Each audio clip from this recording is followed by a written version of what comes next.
Welcome back to Eye of the Beholder, where we review Dungeon & Dragon miniatures created by WOTC and WizKids in the 20-year time span between 2003 and 2023. After knocking out the Gith and Gnolls in our last two videos, we pick back up alphabetically by reviewing Monstrous Humanoids G through K. Enjoy. Grimlocks are descendants of humans who wandered into the Underdark and stayed. Over the centuries, they lost their sight but gained an acute sense of smell as well as echolocation.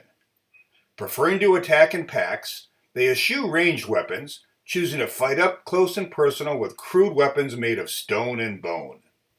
Fun fact, they are extremely xenophobic due to being subjugated by just about every other Underdark race, from Aboleth to the Mind Flayers. We get our first Grimlock in WotC's second set, 2003's Dragon Eye. Clad in a ragged brown loincloth and holding a crude stone axe above his head, this mini looks exactly like it's supposed to look. Despite the pose, the flowing black hair suggests some movement, perhaps a quick turn of the body to confront a foe. Facial detailing is actually pretty good for an early common, particularly the teeth. Score: Paint 13, Pose 12, Playability 15, Pizzazz 12, for a score of 52.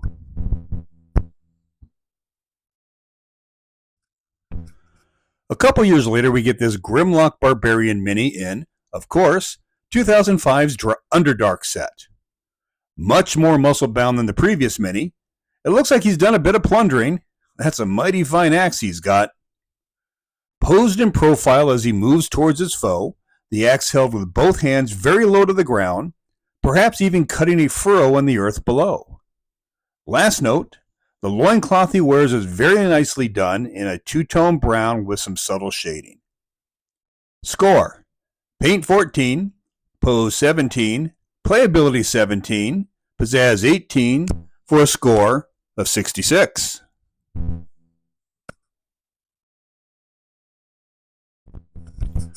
Another 4 years goes by before we get our next one, this Grimlock minion from 2009's Monster Manual Dangerous Delve set.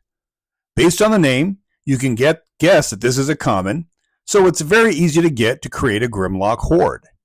Similar to Dragon Eye version, but brighter, with glossy gray skin, black hair, and a tan loincloth and bracers. His axe, although obviously handmade, is superior to the Dragon Eye mini as well. Although both are common, I give the edge to this one. Score: Paint 15, Pose 15, Playability 17, Pizzazz 15, for a score of 62.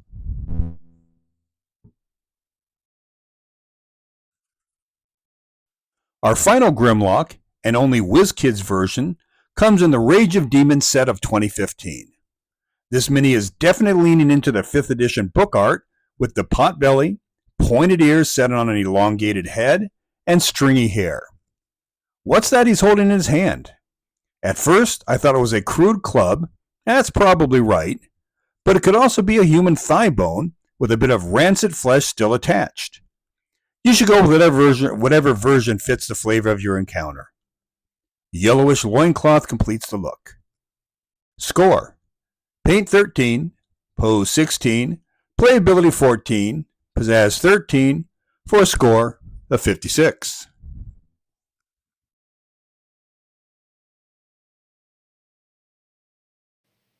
Here's something that Hasbro would never do today. Create a race that segregates its people by color. Meet the Grungs, poisonous frog-like creatures that live in swamps and forests. Each color Grung secretes a different type of poison, which they often wipe upon their weapons prior to attack. Surprisingly, Grungs climb trees better than they swim, allowing them to ambush their prey with a missile volley from an elevated position.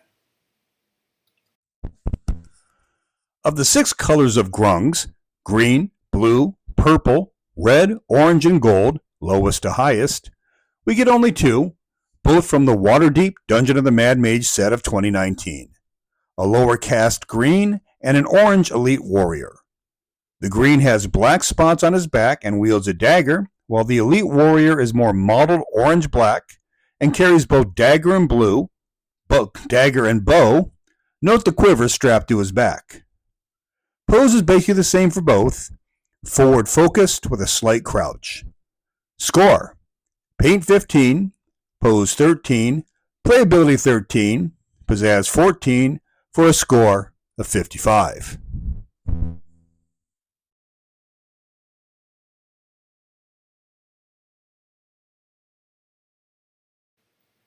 The Golgar made its one and only appearance in the 3rd edition Monster Manual 3 from 2004. Looking almost like an Earth elemental, these very large humanoids sport crystalline patches on their purplish hides. Gloomy and withdrawn among outsiders, but powerful allies in battle, they rely on their naturally thick hide for protection, although they're not adverse to adding a bit of armor. Fun fact, the roar of a Golgar can deafen those caught in the blast. Getting a Golgar mini won't be easy. They only appeared in one set, 2006's War Drums, and it's a rare to boot. The mini itself is a carbon copy of the book art. Purple skin with patches of crystal? Check. Armed and armored to the nines? Check. Moving ponderously forward to crush his foes before him? Double check. Carrying a warhammer in one hand and a spiked shield in the other, he also has a bow and quiver strapped to his back should the need arise. Breastplate and pauldron on his shield arm complete the look. Score: Paint 17, Pose 20, Playability 12, Pizzazz 18, for a score of 67.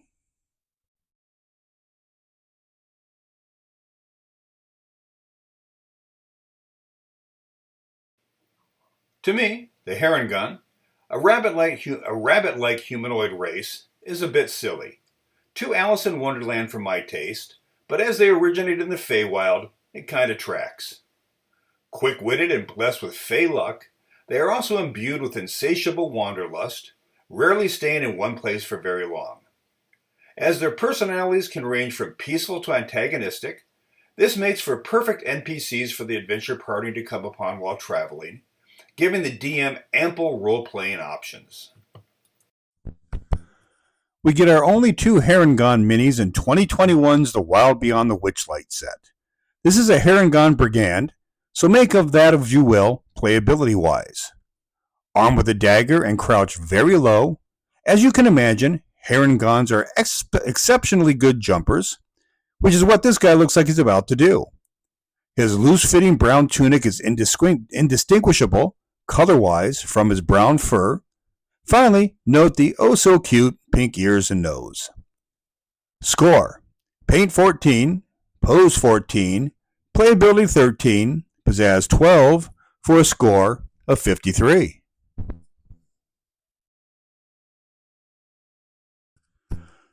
Our next Heron Gun mini is a named NPC, Agdon Longscarf.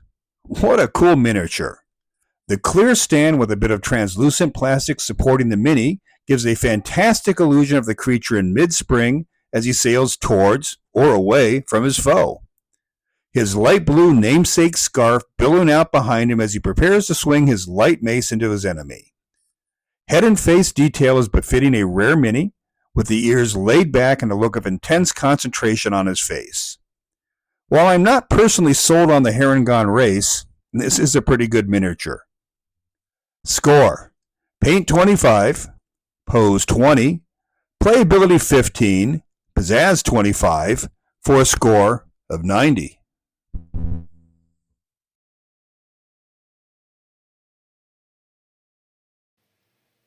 The Bixians, also known as goat folk for obvious reasons, love nothing more than wide open spaces and a good fight. Perhaps distantly related to satyrs, they spend their time living in small villages and sparring amongst themselves when there is no one else to fight. Indeed, they often use non-lethal fighting to choose their leaders. Fun fact, they often hire themselves out as mercenary forces, fighting together in small bands with amazing efficiency. We get our one and only Abixian miniature in 2005's Death Knell set. Standing solidly upon hooved feet, he holds his preferred weapon, the battle axe, low and to the front. A long black loincloth over brown leather armor is it for protection, offering little contrast to the brown fur. although I like the detailing of the long fur on his exposed legs. Head and face are solid as well, with white goat horns and teeth to match. Finally, being an obscure creature with a single miniature release could be a DM's blessing, since it's a common and therefore easy to get. This allows for a nice surprise for the know-it-all in the party when they are attacked by a band of Abixians. Score: Paint 12, Pose 13, Playability 17, Pizzazz 13 for a score of 55.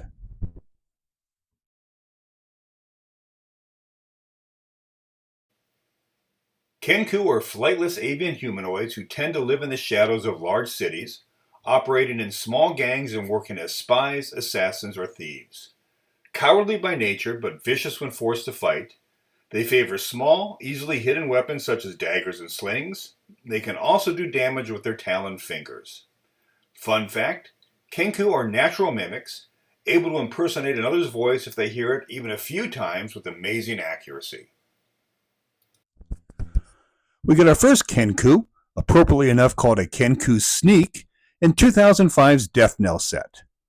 Dark feathers under a tan cloak makes for a nice contrast, with the taloned feet especially noticeable.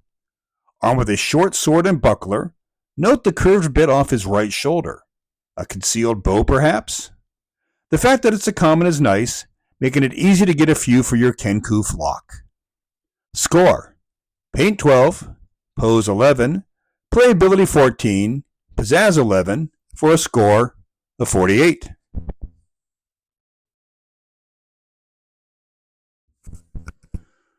Five years go by before we get another WOTC Kenku, two actually. From 2010's Lords of Madness set, we first get this Kenku Warrior. Not that much different from the Death Knell Sneak. Same hooded tan cloak, same dark body with taloned feet below. What is different is whatever it is he is wielding. At first, I thought it was a broken mini, but no, I got four and they're all the same. It looks like a rod, but why is a mini called a Kenku Warrior? Shouldn't it be a sword? I don't know. Use it as best you see fit. Score: Paint 12, Pose 10, Playability 11, Pizzazz 11 for a score of 44. From the same Lords of Madness set, we get this Kenku Wing Mage. You know, for a flightless, wingless creature, those are some pretty impressive wings, and by using the same translucent plastic for the wings on the stand, he is definitely airborne. However, a deep dive into Kenku lore does reveal that some clerics and mages are able to create glowing feathers of magic, so that's what we've got here. Outside of the wings, the miniature is nondescript at best, purple tunic fading against the black of the body, silver dagger in one hand. Score: Paint 14, Pose 18, Playability 13, Pizzazz 21 for a score of 66.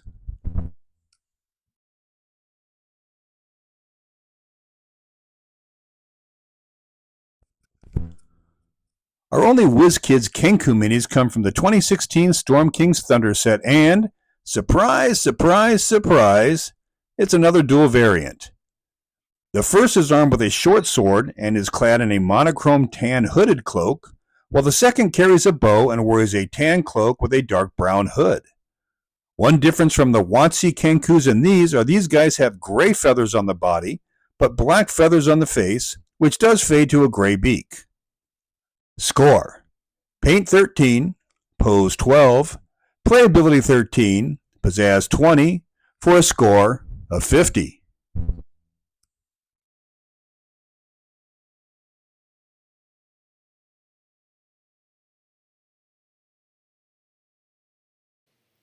The Kuo-toa went from a barely noticed beastie in the OG Fiend Folio to one of the most fleshed out races in D&D. Warm-blooded, amphibious creatures, they are another race that escaped slavery at the hands of the Mind Flayers. They're also batshit crazy, by the way, inventing their own pantheon of gods and, via their insane belief, actually willing said gods into existence. Kuo-toa society is theological and highly regimented, ruled by priests, kings, and dukes.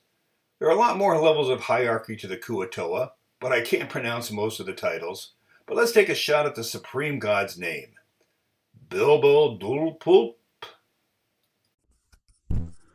WOTC gives us a Koatua right out of the gate in the 2003's Harbinger set. Armed with a spear longer than his green body, he holds it across his torso, pointing up. He stares at his foes with googly white eyes, without a trace of pupil to be seen. Other than the bit of brown scaling on his head, there's not much else to this mini, but it's a common, which helps, as Koatua do like to attack in waves.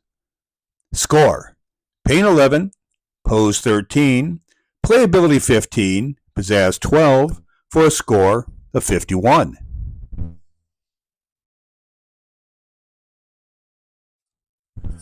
Four years later, we get another common Koatua miniature in 2007's Night Below set. Called a Koatua Hunter, he is also armed with a spear, brandishing it above his head, perhaps in preparation of launching it at his enemies, which is fine, as he has a backup sword strapped to his back. Unlike the previous Koatua, he is not nude.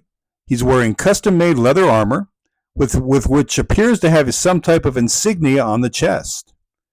Face and eyes are better as well, with a visible pupil. Score: Paint 14, Pose 13, Playability 23, Pizzazz 15, for a score of 65.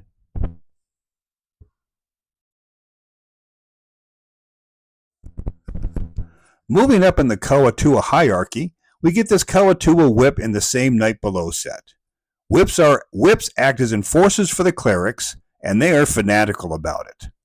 Clad in priestly robes and rocking a golden torque on his head, this mini gives off Aztec vibes to me, raising his hands in supplication, holy rod, which probably doubles as a mace, in hand.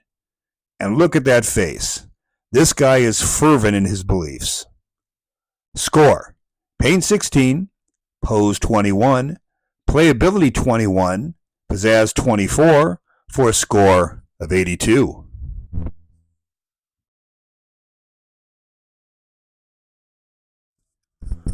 The following year, we get this Crazed Koatua, a redundancy, I know, in the Demon Web set of 2008. We are back to naked and green, and I mean green, without a speck of color on the body. In actuality, it looks unfinished, with little to no detail to be seen. Frankly, it's a huge step back. Even the Harbinger version is far superior to this one. Score: Paint 8, Pose 11, Playability 10, Pizzazz 4, for a score of 33.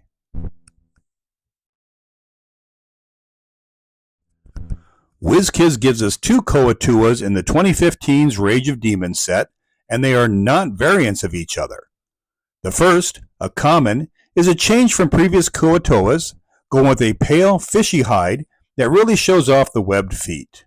The yellow tunic and brown belt really pop against the pale skin, as do the yellow eyes. Armed with your standard sword and shield, he stands ready for the order to attack. Score: Paint 16, Pose 13, Playability 15, Pizzazz 13, for a score of 57.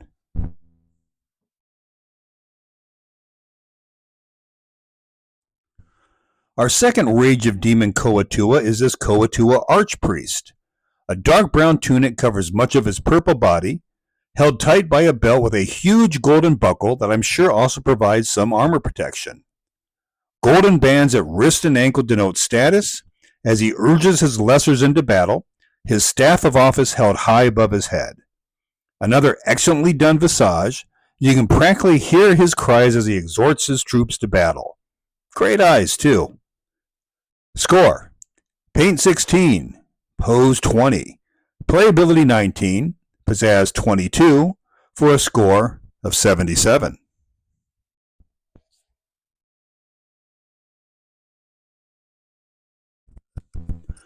Our final two Koatua miniatures come from the 2018's Monster Menagerie set, and, you know WizKids couldn't help themselves, we get two variants.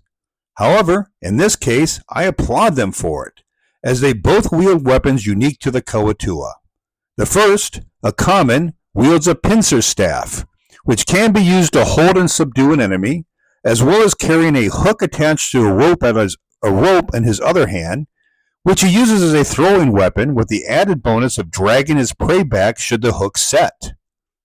The second is an uncommon Koatua whip, and unlike the WOTC version, he's actually using a whip. Also carrying the hook rope in his offhand, both minis have the same purple body, but slight color differences in the clothing. Get ready. I'm about to do something I've never done before. For the first time ever, a pair of variant minis get the ultimate score. 100.